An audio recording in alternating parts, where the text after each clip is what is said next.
Day Nation. Harry here, back with Jack Isaacs. And Jack, we previously introduced you to the SMB Nation audience. You talked about how you essentially you're starting up in the M&A area for MSPs. Why don't we take just 1 second on that? What's your business model? Then I want to talk about 2021.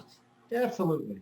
I am looking at early stage businesses. I'm kind of straddling between venture capital and private equity. Okay. If you think about tenants, I'm not at the net. I'm not at the baseline. I'm kind of in that no man's zone in between. I'm looking at companies. When I first started, I was thinking of at least $1 million in cash flow or EBITDA. 1 to 3 million, but I'm actually finding a lot of interesting opportunities that are like 1/4 away from being cash flow positive. So slightly earlier stage than I had anticipated, but definitely companies that probably have grown a little too quickly for venture capital, which kind of sprinkle out a little bit of money here and a little bit of money there, but still too small for private equity. I like to be a minority investor, meaning I do not need to own the business. I actually much prefer the founder owners to have majority stake in the business, unless I'm acquiring a company as an add-on to a current portfolio company.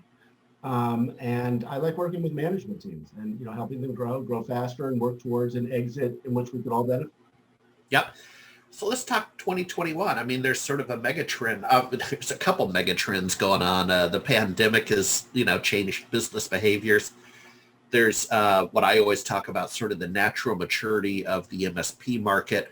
Yep. Concentration, heck, let's throw in automation, changing the way we work. But a couple high-level thoughts for 2021. What do you see in your line of work? Is it going to be a good year, potentially? Potentially. I absolutely agree with you. I think this industry has reached a level of maturity. There was a lot of people that entered this business like you and I, a good number of years ago. And so now people are really thinking about an exit. At some point, they're going to probably want to get out.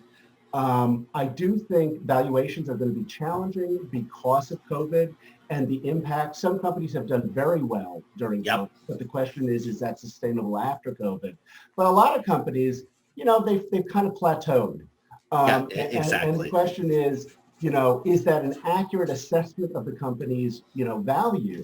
Are you, and if they took PPP money, there's lots of issues that are going to make valuations a little more challenging right now. One of the things I've been thinking about, and I did want to kind of mention it with you, a lot of these companies that are more mature,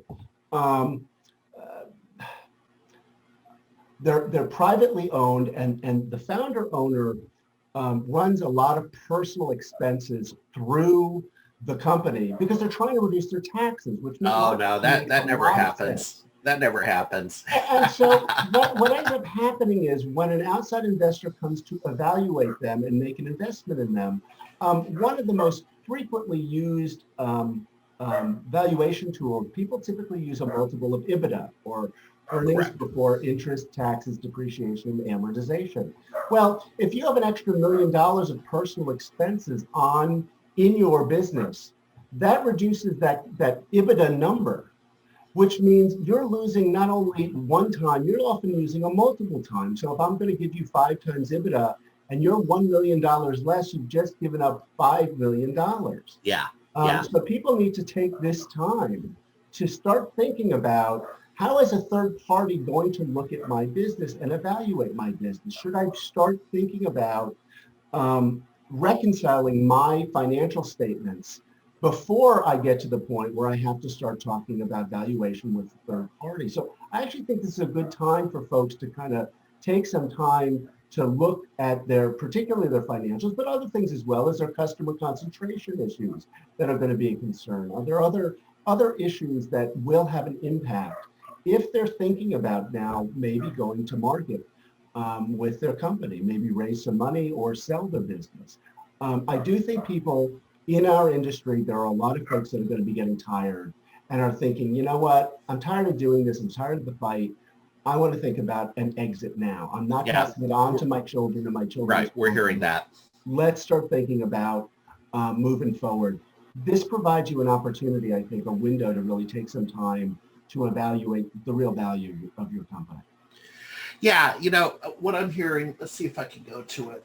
A friend of mine out of Toronto, John Warlow, did a book on Built to Sell. Yeah. He's a well-known consultant in that channel, but for him, a channel can also be the retail channel, right? But you get the point, right? He thinks like we do, but he's not limited to the MSP community. And good book, by the way. And the idea is, just as the title implies, you start a company or you have a company and now you got to build it to sell it. That's a different mentality. Yep. That's a different mentality than saying, you know, I have this cash cow, it's 21 years old and it just churns. And I'm satisfied with that. And so what I'm hearing is, I'll speculate here that maybe you have to have a fiscal year to show to the investors where you minimized your personal expenses and got your EBITDA up, right? There, absolutely. You can't just do it for the month of January and say, you know. Yes, absolutely. And there's a lot of subtle things too. I mean, you know, I have looked at financial statements in which people have put, you know, things like boats on the financial statement, but things like automobiles, you know, are they really used for business? Is it really a business expense or is it a personal expense? Well, there's some question there. You know, if you want to get, you know, realistic valuation of your business, you might want to think about making that a personal expense. Do you have employees that are family members on payroll that are really not working full time? You might want to think about, you know, making some adjustments there. Yeah. You know, there are lots of subtleties in this, but having a third party take a look probably could be of some help before maybe going out to get a bid or, you know, auction or, you know, try to get a valuation for the business. Yeah. Yeah. Well, why don't we make that the final word for this month? So we'll circle back to you, but I want to continue going down this rabbit hole because this is an interesting conversation for SMB Nation. You know, traditionally, SMB Nation would be having more of a technical conversation, but we need to open our eyes up to the business conversation, especially with our aging demographic. I mean, I can go on and on and on about all the factors in a mature MSP market, but this is a timely conversation. Thank you, sir. Thank you. All right. Bye-bye.